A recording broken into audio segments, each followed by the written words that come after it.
Bom, na aula passada eu mostrei um vídeo para vocês, então, sobre os sistemas termodinâmicos, né? E falei para vocês que um sistema termodinâmico ele pode ser simplificado. Como isso pode acontecer? Por exemplo, aqui eu tenho representação, então, de um sistema termodinâmico um pouco mais completo, né? Composto pelo sistema, pela vizinhança e universo. Então, tudo isso aqui vai compor o nosso foco de estudo, tá? Mas nós sabemos que o sistema termodinâmico ele está em contato com uma vizinhança, né? E nós sabemos que ele pode receber calor, transferir calor, trabalho pode ser realizado sobre esse sistema, ou o sistema pode realizar trabalho. Então, nós descrevemos dessa maneira. Falei também para vocês que nós temos a fronteira, ela pode ser móvel e fixa, tá? E que nós trabalhamos então com propriedades macroscópicas que podem ser, que são mensuráveis, né? Ou seja, por exemplo, volume, pressão, quantidade de matéria, número de mols, né? E assim por diante. E eu mostrei para vocês que o nosso sistema ele é composto por uma substância, né? Ou ele é composto por matéria, né? De forma homogênea, né? Em composição química e estrutura física. Ou seja, se vocês medirem a matéria em todos os pontos aqui do nosso sistema, ela vai ser a mesma, ela tem a mesma propriedade, tá certo? Ou seja, as propriedades elas são uniformes, tá bom? Isso é muito importante. E essa fronteira ela pode ser móvel, pode ser fixa, de acordo com o nosso problema, de acordo com o nosso sistema termodinâmico que estamos estudando. Uma forma de representar também é uma forma mais simplificada, onde nós temos aqui as variáveis, então, simplificadas já. Né? E aqui a gente mostra um sistema simplificado e como ele é representado. Note que aqui eu já coloquei as variáveis por letras, né? Por exemplo, calor, trabalho, né? Calor e trabalho, volume inicial e pressão inicial do sistema, tá bom? O que a gente tem que saber inicialmente? Primeiro, olhar se as propriedades do sistema onde nós estamos estudando, elas vão ser intensiva ou extensivas.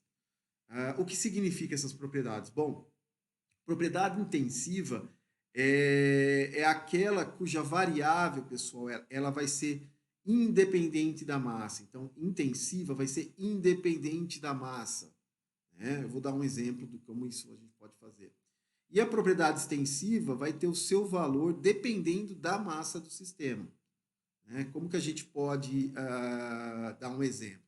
Vamos pegar, por exemplo, aqui, de propriedade intensiva, a densidade e a temperatura.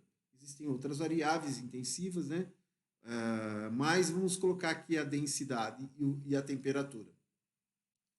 Note que a densidade, se vocês forem aqui no cantinho, ou se vocês recortarem o nosso sistema termodinâmico, e vocês medirem a densidade, como a nossa premissa inicial falou que aqui nós temos a composição homogênea, significa que se você medir a densidade nesse ponto, neste ponto ou neste ponto, ela vai ser a mesma, tá certo? Então ela independe do quê? Ela vai independer da quantidade, né? Ou seja, qualquer canto aqui que você for medir, né, ela vai independer da quantidade. O que isso significa? Significa que se você tiver 1 mol de um certo gás aqui, ou de qualquer outra substância, se você tiver 0,5 mol, ou se você tiver 10 mols em cada canto aqui, né, em cada parte aqui do seu sistema, a densidade vai ser a mesma. Por exemplo, vamos pegar um gás, nitrogênio. Se vocês tiverem 1 mol de nitrogênio aqui, 1 mol de nitrogênio aqui, 1 mol de nitrogênio aqui, então, pela premissa básica, nós temos um sistema homogêneo, você vai medir a densidade em qualquer ponto, tanto faz, vamos medir a densidade bem aqui no meio. Né? Então, você vai ter a densidade do gás hidrogênio, por exemplo, ou do nitrogênio, certo? Essa densidade ela é fixa. Se você tiver 1 mol do gás aqui, ou se você tiver 10 mols do gás nesta região, a densidade é a mesma. Por quê? Densidade vai ser massa pelo volume, tá certo? Então você vai pegar aqui o volume do gás e a massa do gás. Então, isso aí não interfere, não interfere a quantidade, a densidade vai ser o mesmo. Vamos fazer isso para a temperatura? Vamos ver se funciona para a temperatura. Imaginemos aqui que vocês tenham, por exemplo, nesse sistema, vocês coloquem um termômetro nesse ponto aqui, tá certo? Se o sistema está equilibrado, né, ou seja, se é um sistema homogêneo, como a gente parte da premissa, se vocês colocarem a temperatura, um termômetro nesse canto, né, e nesse canto vocês, e a quantidade de gás for, por exemplo, 1 molar, e se ele tiver 30 graus Celsius, por exemplo, vocês podem medir em qualquer canto do sistema, vai estar 30 graus Celsius, certo? Bom, essa é a premissa básica da homogeneidade do nosso sistema. Mas se vocês diminuírem a quantidade de gás, tá certo? A temperatura também vai ser a mesma. Ou seja, a temperatura independe da quantidade de matéria que você está medindo, tá certo? Ou seja, a temperatura ela depende apenas, ela é uma propriedade que não depende da quantidade de matéria, da massa, do número de mols, tá certo? Isso é muito interessante. Vamos pegar, por exemplo, vamos imaginar o seguinte, que vocês têm um copo, por exemplo, um copo de água, tá certo? E vocês pegaram, vocês têm 20 ml, né, dentro desse copo d'água a 30 graus Celsius. E vocês adicionaram mais 40 ml, né, também a 30 graus Celsius. Se vocês medirem a temperatura final, vai ser quanto? Vai ser os mesmos 30 graus Celsius, ou seja, não mudou a temperatura. Por quê? Porque ela independe, então, da massa do sistema, tá certo? Ela é uma propriedade intensiva. Uma propriedade extensiva, por exemplo. Extensiva é aquela que depende da quantidade de matéria, né? Qual seria uma propriedade extensiva? A massa, o volume é uma propriedade extensiva, tá? A própria massa, por quê? Porque vamos supor que vocês tenham aqui 1 mol, tá certo? 1 mol vai corresponder a uma determinada massa em gramas, certo? X gramas, né?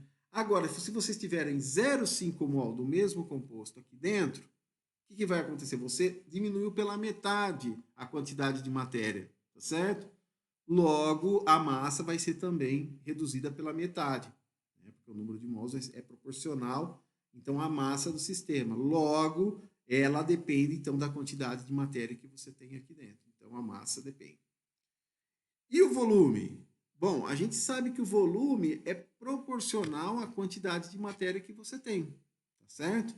Vamos pegar um exemplo de uma bexiga, né? Se vocês tiverem uma bexiga e lá dentro vocês tiverem, por exemplo, 1 litro, né, de um determinado gás, né? Se vocês removerem, sei lá, metade dessa quantidade de gás dentro da bexiga, o que vai acontecer com a bexiga? Ela vai diminuir o volume. Então, logo, vocês têm também uma diminuição do volume pela remoção de quantidade de massa, certo? Logo, logo o volume depende sim da massa, logo o volume é uma propriedade extensiva, tá bom? Olha que interessante aqui que eu coloquei para vocês, né? A definição de densidade, por exemplo, é massa sobre volume, né? Note que a densidade é uma propriedade intensiva, ou seja, ela não depende da quantidade de matéria. Mas a definição de densidade, ela vem de 2 propriedades extensivas, né? Ou seja, a partir dessa relação entre massa e volume, que são 2 propriedades extensivas, nós temos uma propriedade intensiva. Isso é muito interessante, por quê? Porque a gente pode agora olhar o nosso sistema termodinâmico e a gente pode correlacionar as variáveis independentemente da quantidade de matéria. Isso é muito importante, por exemplo, quando a gente considera sistemas onde há alguma variação, né, de matéria, mas você quer medir uma propriedade termodinâmica sem que essa variável fique dependente da quantidade de matéria. Isso é muito interessante. Então, a própria densidade, sendo massa como volume, pelo volume, ela faz com que nós transformemos a relação entre duas variáveis extensivas e uma variável intensiva. Isso é verdade, né, pessoal? Se a gente pegar, por exemplo, a densidade do gelo num iceberg ou um gelo que vocês fazem em casa, a densidade do gelo é a mesma, tá certo? Então, depende da quantidade com que você tá olhando ali o sistema termodinâmico, né? Ou seja, a densidade é uma propriedade intensiva. Quando que a gente pode transformar também uma propriedade, por exemplo, volume? Ora, lembra como nós vimos lá em gases reais, onde era interessante a gente definir o volume como sendo volume molar, né?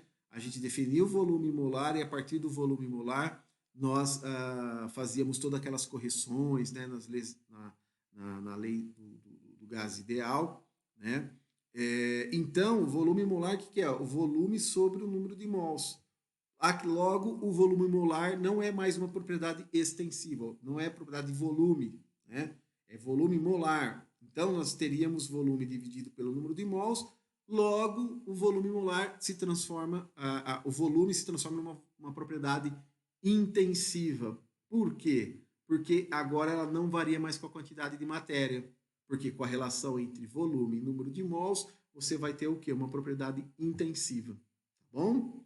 Então, isso é muito interessante quando a gente, em termodinâmica, quer transformar propriedades extensivas em propriedades intensivas. Isso faz com que nós consigamos manipular melhor as equações de estado, que eu vou mostrar mais para frente para vocês, para que nós consigamos, então, fazer os experimentos, né, e também definir o nosso sistema termodinâmico, tá bom? Então, duas propriedades importantes aqui, que são propriedades das variáveis termodinâmicas que nós vamos estudar aqui no nosso sistema, tá bom? Propriedade intensiva e propriedade extensiva.